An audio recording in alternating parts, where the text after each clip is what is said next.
Good evening. Thank you so much for joining us for our 9 p.m. digital update right here from the WTOC Live Desk.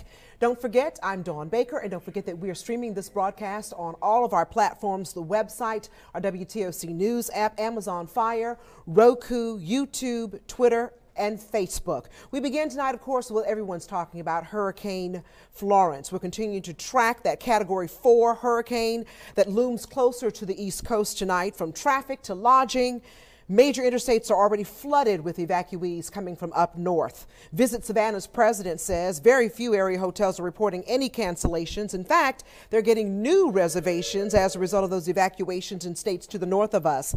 The Georgia Department of Transportation is in a holding pattern, ramping up CHAMP unit patrols and preparing for any potential storm impacts on coastal Georgia. Georgia DOT says some have been asking about any potential road closures, especially the Talmadge Bridge.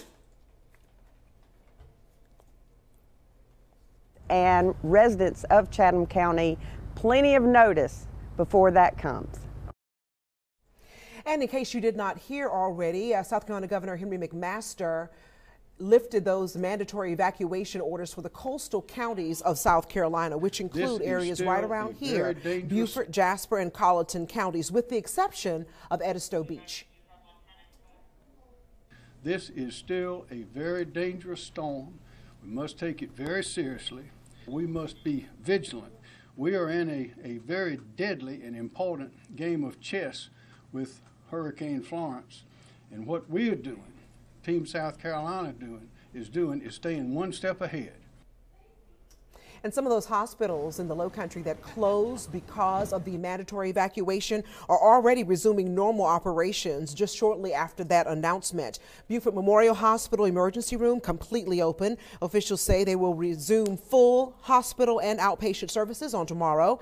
Hilton Head Hospital tells WTOC that normal operations were scheduled to resume tonight at 7 p.m., including outpatient services, as well as the St. Joseph Candler medical practices in South Carolina. All will resume normal operations bright and early in the morning. And in case you have any questions, especially living in South Carolina as the storm nears us, we want to make sure that you are aware that there is a South Carolina emergency hotline number, which is active around the clock until the storm passes. If you have any questions about Hurricane Florence, you can call the state's public information phone system. That number there on your screen, 1-866-246-0133. And you can find that number also on our WTOC.com Hurricane Center. Well, schools throughout the Low Country also were closed because of the mandatory evacuation. But since that has been lifted now, there have been some changes. But as of right now, the Beaufort County schools will remain closed for the rest of the week, as well as Jasper County school system. But listen to this. Here's the change. Hampton County School Districts 1 and 2 will be back open starting. You can also track Florence and see the evacuation routes, find details on shelters and so much more on our Hurricane Center. Please don't forget about that. Or you can click on Hurricane Resources in the drop-down menu on the free WTOC News app. And don't forget, our First Alert meteorologist Jamie Ertl is here tonight. She's tracking the storm for you, everything you need to know.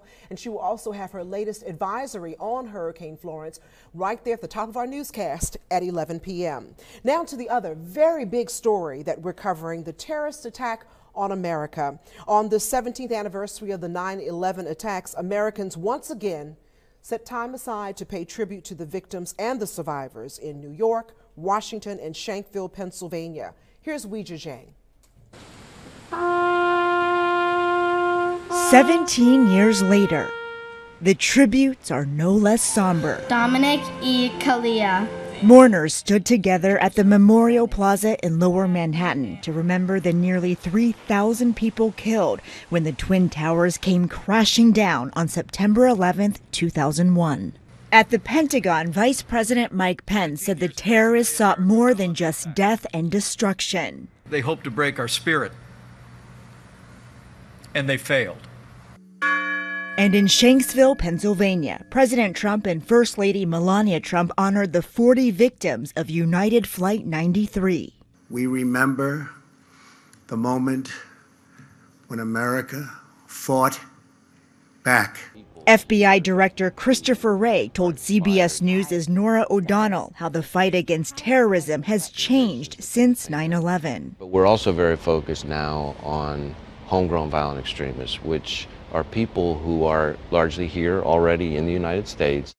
Al-Qaeda's leader Ayman al-Zawahiri released a new audio speech outlining a global strategy to confront what he describes as U.S. aggression against Muslim countries. Al-Zawahiri proposed a plan to wage jihad, hitting America hard, quote, bleeding it to death economically and militarily.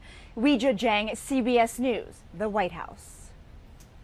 By the way, we also have many more stories on our website, WTOC.com, of the local areas that are commemorating the 9/11 attacks. And make sure you come on back online here to join Danielle Lewan at 10 for your update. She'll be live from Hilton Head Island. I'm Dawn Baker. Thank you for joining us. Have a good evening, everyone.